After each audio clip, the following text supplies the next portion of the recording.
अब डिस्ट्रीब्यूटिव सीखते हैं बेटा। डिस्ट्रीब्यूटिव शब्द बना है डिस्ट्रीब्यूशन से, और डिस्ट्रीब्यूशन का मतलब होता है बंटवारा, बांटना।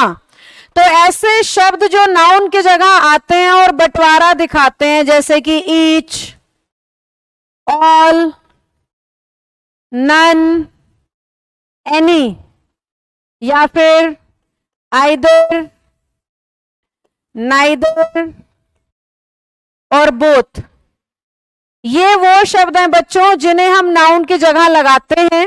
नाउन की जगह आने के बाद नाउन के सेंस को पूरा करते हुए बंटवारा दिखाते हैं। जैसे सपोज करो मेरे सामने 300-400 बच्चे बैठे हैं और मैंने सभी को नोट्स डिस्ट्रीब्यूट करने हैं, तो मैं क्या बोलूंगी? I am to distribute these sheets to all the students. अब मैंने जैसे ही ऑल लगा दिया ना, मुझे किसी भी बच्चे का नाम लेने की जरूरत नहीं है, सारे बच्चे समझ गए कि हम सबको शीट मिलेगा। तो ऑल शब्द बोलने की वजह से मुझे किसी भी बच्चे का नाम बोलने की जरूरत नहीं पड़ी, तो ये नाउन की जगह लग गया और बंटवारे की फीलिंग भी दे रहा है, इसलिए नाम क्या हो गया? डिस्ट्रीब्यूटिव।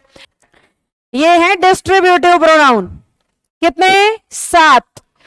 अब हमें इन 7 का इस्तेमाल करना सीखना है, तो ध्यान से सुनना।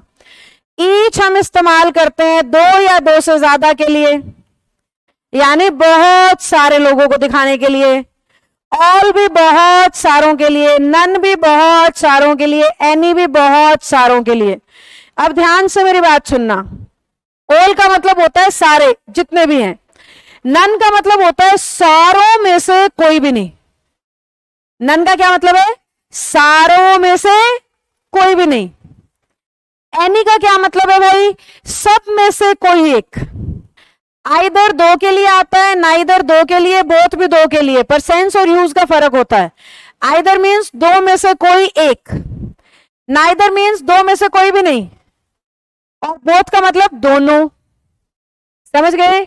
घर में 2 बच्चे हैं, मैं कह रही हूं दोनों के लिए साइकिल लानी है, बोथ। मैं कह रही हूं बड़े वाले के लिए लानी है, छोटे के लिए नहीं, आइदर।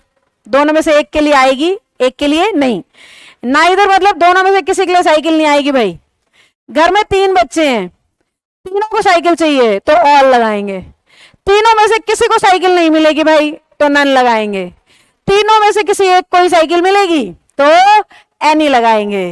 ईच का मतलब होता है हर एक को मिलेगी, चाहे 2 हैं चाहे 100 हैं, हर एक को ये चीज पक्का मिलेगी, एक एक को मिलेगी, एक भी छूटेगा नहीं। ये सेंस देता है कौन? ईच। चलो अब हमें इसको यूज कैसे करना है, देखो मैंने लिखा none of the 2 boys is happy. मैं क्या कहना चाह रही हूं? दोनों में से कोई भी लड़का खुश नहीं है। अब देखो बोर्ड पे ही देखते रहना, खेलना सिखाऊंगी इंग्लिश से। अगर मैं यहां पे लिखती हूं नाइदर ऑफ, और अगली बात सुनना फिर ध्यान से, 2 की जगह पे मैंने लिख दिया 5 बॉयज,